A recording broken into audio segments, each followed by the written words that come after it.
Friends, welcome to our channel. ఇప్పుడు నేను చెప్పబోతుంది ఏంటంటే రేషన్ నెంబర్స్ అంటే ఏంటి అసలు సింపుల్గా.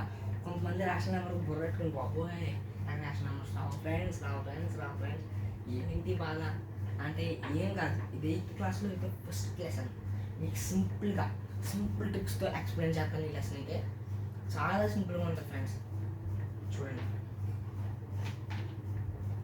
ఫస్ట్ రేషన్ నెంబర్స్ డైరెక్ట్ ఇంటర్సెక్షన్కి వెళ్ళిపోతే మీకు అర్థం అవ్వదు ఫ్రెండ్స్. ఫస్ట్లో దాని టైప్స్ ఏంటో చూసుకోవాలి. దాని టైప్స్ ఏంటో అప్పుడు రేషన్ నెంబర్స్ ఇంటర్సెక్షన్ తీసుకోవాలి. First ration numbers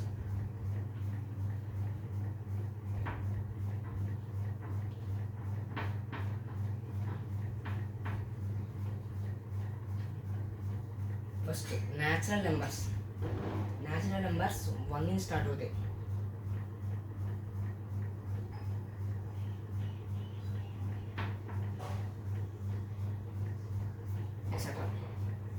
natural numbers మనం ఇప్పుడు ప్రజెంట్ వాడి న్యాచురల్ నెంబర్స్ అంటే ఎలాగా, హోల్ నెంబర్స్ అంటే అలాగా, హోల్ నెంబర్స్ ఎక్కడి నుంచి స్టార్ట్ అవుతాయి, న్యాచురల్ నెంబర్స్ ఎక్కడి నుంచి స్టార్ట్ అవుతాయి. మీకు అవన్నీ అక్కలేదు ఫ్రెండ్. సింపుల్గా చాలా సింపుల్ ట్రిక్ చెప్పిన. న్యాచురల్ నెంబర్స్ మనం ఇప్పుడు వాడి అన్ని న్యాచురల్ నెంబర్స్, హోల్ నెంబర్స్. మనం ఇప్పుడు పూర్వం 0, 1, 2, 3 అవన్నీ ఓల్ అంటే ఓ, న్యాచ్ అంటే ఎన్. మనం ఇప్పుడు ఎన్ న్యాచురల్ నెంబర్స్ వచ్చేసరికి ఎంతో డినోట్ చేస్తాం. హోల్ నెంబర్స్ వచ్చేసరికి డబ్ల్యూతో డినోట్ చేస్తాం. హోల్ నెంబర్స్ అంటే 0, 1, 2, 3 అవన్నీ హోల్ నెంబర్స్.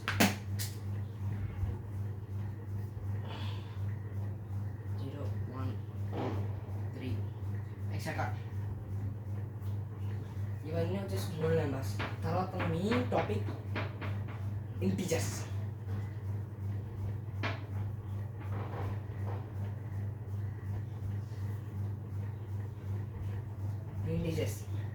ఇంటిజర్స్ వచ్చేసరికి జెడ్తో డినోట్ చేస్తాం. జెడ్ అంటే జెడ్తో డినోట్ చేస్తాం. నేషనల్ నెంబర్స్ ఎన్, తర్వాత హోల్ నెంబర్స్ డబ్ల్యూ. ఇంటిజర్స్ వచ్చేసరికి ఏమవుతుందంటే ఇప్పుడు ఒక అతను జియోగోట్ అని ఒక అతను ఈ ఇంటిజర్స్ అనేవి కనుగొన్నాడు. అందుకే జైగోట్ అని జెడ్ ఉంటుంది కదా జైగోట్కి, దానివల్ల జైగోట్ జెడ్ అని డినోట్ చేస్తాం. -1 ఈ ఎక్కడి నుంచి స్టార్ట్ అవుతాయి అంటే 1, 2 అలా స్టార్ట్ అవ్వవు. 0, +1, +2, +3 అలాగా -1, -2, -3 ఇలా ఈ ఇంటిజర్స్ అన్నీ స్టార్ట్ అవుతాయి.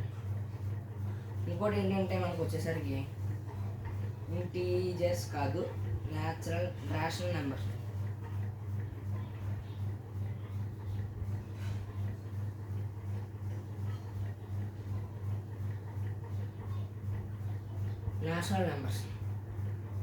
రేషనల్ నెంబర్స్కి వచ్చేసరికి ఏంటంటే మనకి ఇప్పుడు any 2 digits that is called p/q.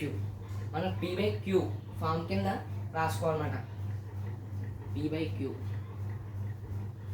కానీ క్యూ ఏమవుతుందంటే 0 అవ్వకూడదు. క్యూ 0 అవ్వకూడదు. ఇప్పుడు ఈ న్యూమరేటర్ ఇది న్యూమరేటర్, ఇది డినామినేటర్, ఇది డినామినేటర్, ఇది న్యూమరేటర్. అంటే పి న్యూమరేటర్, క్యూ డినామినేటర్. ఇప్పుడు క్యూ ఈక్వల్ టు 0 అవ్వకూడదు అన్నమాట. ఇప్పుడు కింద సంఖ్య 0 ఉండకూడదు. అది కంపల్సరీ రేషనల్ నెంబర్స్ కాదు అని అర్థం చేసుకోవాలి. రేషనల్ నెంబర్స్ అంటే ఏమో అర్థం కదా. ఇప్పుడు ఇంటర్సెక్షన్కి వచ్చేసరికి ఏమవుతుందంటే రేషనల్ నెంబర్స్ అనేది విడిపోతుంది. ఇప్పుడు రేషనల్ నెంబర్స్ ఎలాగా, p/q రేషనల్ నెంబర్స్. ఇప్పుడు క్యూ ఈక్వల్ టు 0 అవ్వకూడదు. అంటే ఇప్పుడు మనకి ఇంటిజర్స్ అనేవి -1, -2, -3, +1, +2, +3 అలా వస్తాయి. ఇక్కడ రేషనల్ నెంబర్స్ ఏమవుతుందంటే నెంబర్ లైన్ తీసుకున్నాం అనుకో. ఇప్పుడు 0, 0/2, 0/2, 1/2, 2/2, 3/2. ఈ డినామినేటర్స్ అన్నీ ఒకలా ఉండాలి. -1, 2/2, -1/2, -2/2, -3/2,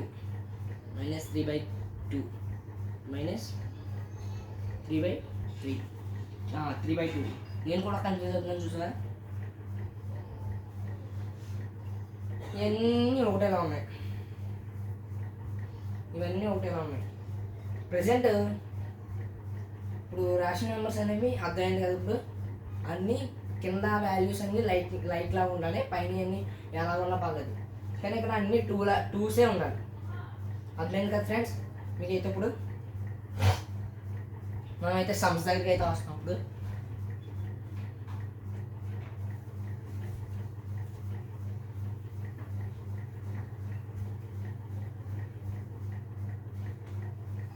ఇప్పుడు మనకు వచ్చేసరికి ఏంటంటే ఇది చాలా పెద్ద టాపిక్ అవినట్టు ఉంటుంది, కానీ పెద్ద టాపిక్ కాదు.